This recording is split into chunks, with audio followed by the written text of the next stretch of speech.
Hello, welcome to my channel. So today I'll be talking about Mega Command Box. It's some sort of a companion device for your Elektron machine drum. You can also connect your Monomachine and analog 4 or analog keys to it. You can actually have two boxes connected at the same time to Mega Command. And what can I say? It's just lovely. Basically, it will supercharge your machine drum, and basically it will give you a host of options and features that will definitely improve the way in which you compose music with your Elektron machine drum. Okay, so let's have a look at some theory. First, I'll try to keep it quick, keep it short.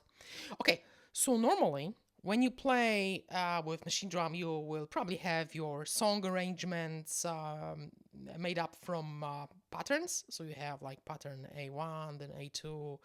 Maybe at some point you will switch to pattern B1, B2, and so on and so forth. So normally when you play your pattern, you will have all your tracks active. So the pink squares here, they are showing that, okay, so we are now playing pattern A1, for example, okay? And then when you switch from A1 to A2, it's like the complete set of all these tracks, 16 tracks that we have in machine drum, yeah? So that from bass drum to M4, they will basically switch to A2, and then you can go back to A1, choose the usual start, yeah? So what is completely mind-blowing and revolutionary for me, and probably for you as well, is that this little box will allow for this. So instead of having the complete pattern A1 being played just normally, as I would say, you can have all these parts from snare drum to M4 from pattern A01 played, except for bass drum track that is now played from pattern A02. This is amazing because if you think of it, really, it's no longer about patterns, but tracks that you can mix with each other. So with patterns, you could have a song, or you can have a pattern chain, A1, A2, B1, A1, B2, and so on and so forth. Now it gets even more complex because you can mix tracks.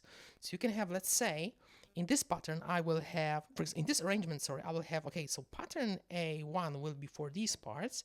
I will have bass drum played from pattern A2, which is probably different. And then I will have maybe, okay, the snare drum part played from pattern B01. So you can have the combination of all different tracks per instrument, okay, being played at the same time from different patterns. For me, it's a revolution. It's a completely brilliant idea that is, taking the whole music composition and also performing live from this machine into a completely new level. Okay, so let's go back to these here, okay? So the next thing what you can have is that if you decide, for example, to have, okay, let's have a bass drum track played from, yeah, why not, from different parts. Okay, here, for example, from different parts, patterns, of course, not parts, but patterns, okay? Then what you could have is, okay, I will have parts like snare drum and so on up to M4 played from pattern A01, but then my bass drum track or tracks are cycling. So I will have, let's say, the first 16 steps from A1 on the bass drum track, and then it will move to A2, and then it will move to B0, for example. And then I can have it that after a certain number of loops, it will go back to A1, A2, and then again B2, and then A1, A2, and then B2. This is amazing if you think of it, because well, you have essentially 16 different mini songs, each per instrument channel. So you can have a different arrangement of slots being played for the bass drum tracks across all patterns that you have, and then another arrangement for your snare drum, and another arrangement for claps. And to be honest, the only, I would say, downside of this is that you need to develop another brain, because you need to remember that. Because suddenly the whole thing starts to live on its own. It's perfect for generative patterns. It's perfect for, I would say, you know, minimizing the repetitiveness of your patterns and of your performance. Because imagine if you have different cycles going on the bass drum track, and then on claps, and then on aim 4, and then on toms here, you will have all this mixture of different slots being played at the same time from different sources, which is great, but yeah, I guess you need to remember that. Yeah, and that's difficult, definitely. So you will see me actually trying to struggle with this machine today. With the box, MEGACommand, this is how it's called. Okay, so let's have some basics here, okay? So I have a pattern that is really simple. All right, okay.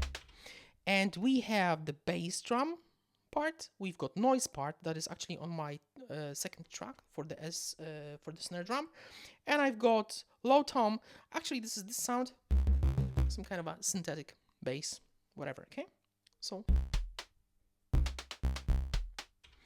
the dashes that you can see here. Okay, it's basically, it says that, okay, so this slot is empty. There's nothing there. There's no music material. Yeah, there are no locks. Yeah, trigs and locks. Okay, so what I want to do now is I want to go to this second slot, okay, here on the snare drum track, and I want to load this. They loaded? Is it loaded?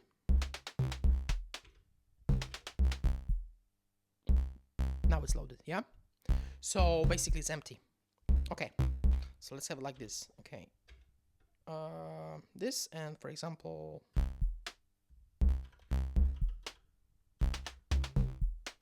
a bit more complex arrangement, so to speak. Right, okay.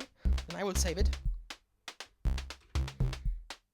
Okay, so that's my track 2 for snare drum, and now it's saved. To be honest, I don't really need to save it, I think. Yeah, but you know, Octatrack users, I know what you mean. Yeah.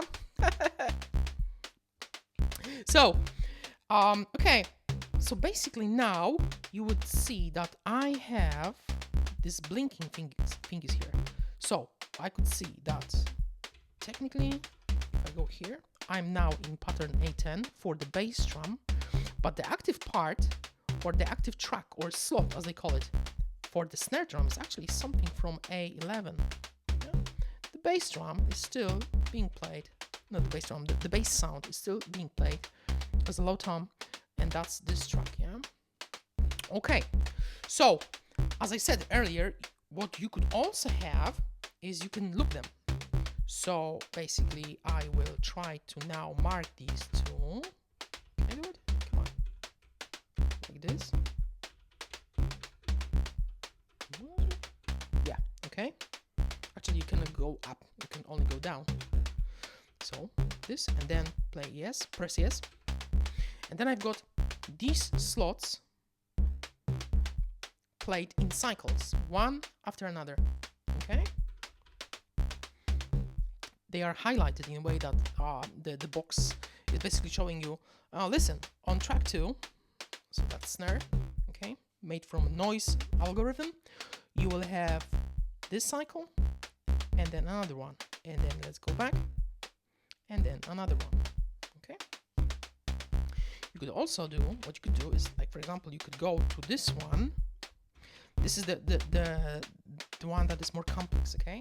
And then I will just press one button here, and then I will say, listen, I don't want any jumps here. So I want to have this looped to, let's say, I don't know, 6 times. Why not?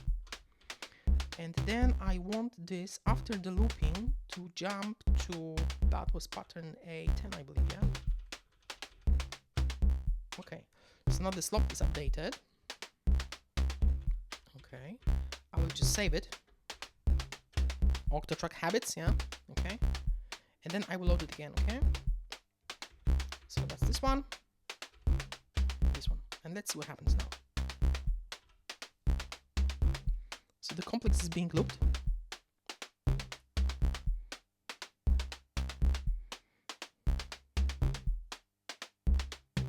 and now it switches. Okay.